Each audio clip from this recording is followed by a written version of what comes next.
It is in the pre-colonial era that we meet Okonkwo, a self-made warrior and hero in the fictional village of Umuofia in Nigeria. Okonkwo made his fortune in the arena of physical combat, dominance over others, and personal reputation. His masculinity was immediate and visible. No man could ignore him. Unlike his father Unoka, Okonkwo took himself out of poverty through sheer hard work and will. Power. The narrator tells us, anyone who knew his grim struggle against poverty and misfortune could not say he had been lucky. His barns are full from his sweat, and he is able to take many women as wives, stamping his dominance and achievements. He is distinguished even among strong men, earning titles at a young age. For Okonkwo, masculinity is simple and absolute. Achievements, control, reputation, strength. There is no room for complexity. What then can bend such a man? Drought. Yes, it almost broke him, but he survived. There are women in his life, his mother, his wives, his daughters, the village priestess. But in Okonkwo's world, women are weak. They have no part in serious affairs. And so are men of no title. They are, in fact, women. This is Okonkwo's masculinity, visible, physical, unquestioned. But beneath it lies something deeper, ego.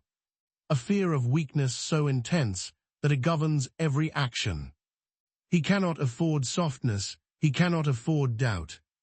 When advised not to take part in the killing of Umuofia, a boy who had come to see him as a father, Okonkwo ignores it. To step back would be weakness. And so Umuofia falls under his machete, not out of necessity, but out of fear of appearing weak. Even in exile, when Achebe offers him a chance to reflect, reminding him of the strength and centrality of women, Okonkwo does not truly change. He names his daughter Nneka, mother is supreme, but only out of obligation, not belief. His ego does not bend.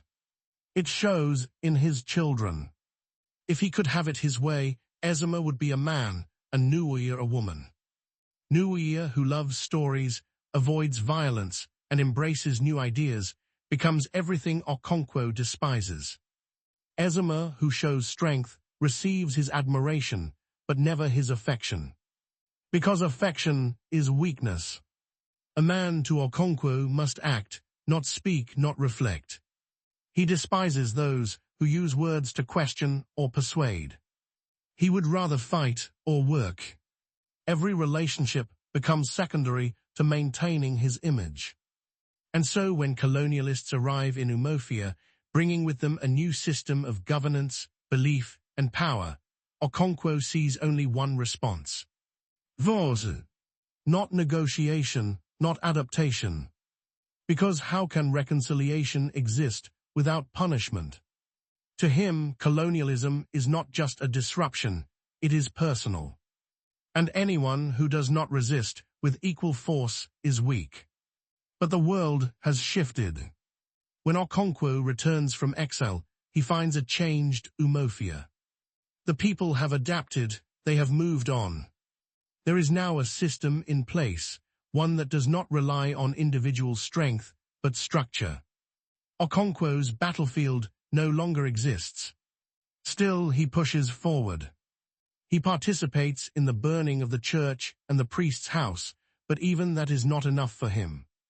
After being humiliated by the magistrate's court, he seeks vengeance. And when messengers arrive to stop a village meeting, Okonkwo acts instantly, killing one of them. It is in that moment that he realizes the truth. No one stands with him. The clan will not go to war. His masculinity, once unquestioned, no longer commands loyalty. And this is where ego turns into tragedy. Because Okonkwo cannot adapt. He cannot become something else. He cannot exist in a world where his definition of strength no longer holds. And so he takes his own life. An act he himself would have considered an abomination. After a lifetime spent running from the weakness of his father, He ends in the same place, disgraced, rejected, and alone. Oba later says, "That man was one of the greatest men in Umuofia. You drove him to kill himself, and now he will be buried like a dog." His son Nuoia is gone.